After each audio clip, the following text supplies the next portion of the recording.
Olá, pessoal! Voltamos com mais um Sabadô e hoje iremos falar sobre o Dia do Solo. No dia 5 de dezembro, foi instituído pela Organização das Nações Unidas para a Agricultura e Alimentação, como sendo o Dia Mundial do Solo.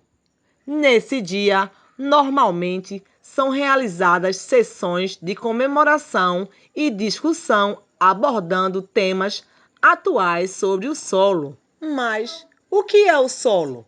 Solo é todo material inconsolidado formado na superfície dos continentes pela ação do intemperismo e pedogênese, e é capaz de suportar a vida, seja ela em sua forma vegetal ou animal. O solo é onde as plantas se desenvolvem. Ele também serve de abrigos para muitos seres vivos. O processo de formação do solo ocorre pelo desgaste das rochas. Então, com a ação do tempo, que são as chuvas, o vento, as mudanças de temperatura, as rochas começam a se quebrar, ou seja, elas começam a se fragmentar. Então, pequenas plantas se desenvolvem no local, quebrando a rocha em pedacinhos ainda menores. Restos de plantas e animais misturam-se a esses pedacinhos de rochas, formando o solo.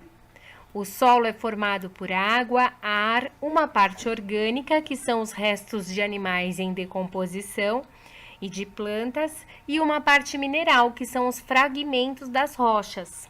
Existem vários tipos de rochas, por isso podem formar fragmentos de diferentes tipos e tamanhos de solo.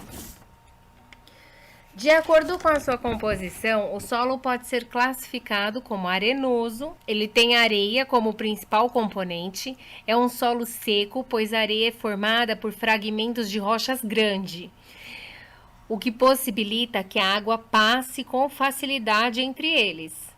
Ele é pouco fértil. As plantas que nele nascem apresentam adaptação para aproveitar ao máximo a pouca água que tem lá disponível.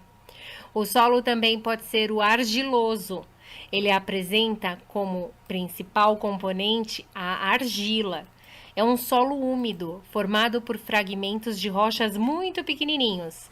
Ele dificulta a passagem da água entre eles. E o solo também pode ser umífero, rico em matéria orgânica chamada humus.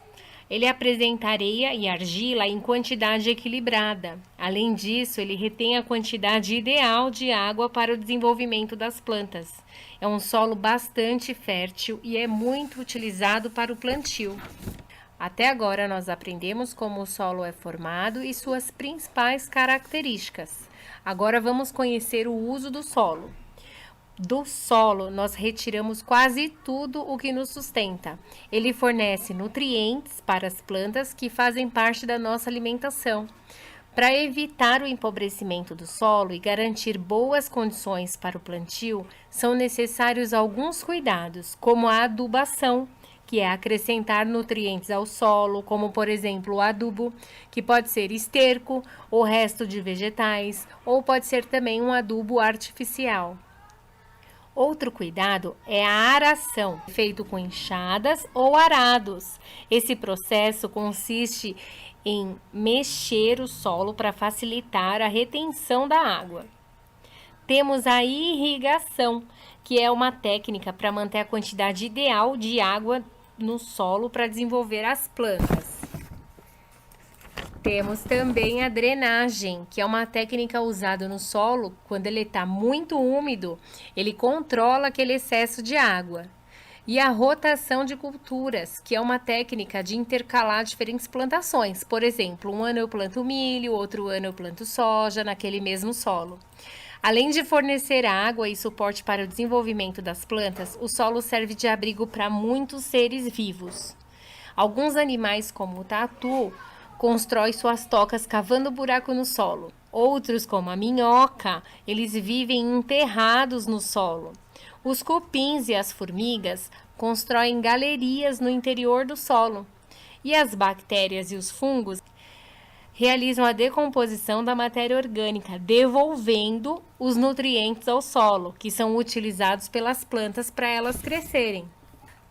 Algumas atividades provocam a degradação do solo, como o uso excessivo de agrotóxicos, a destinação incorreta do lixo, tudo isso contamina o solo. Além disso, o desmatamento deixa o solo desprotegido e as queimadas também são prejudiciais aos solos.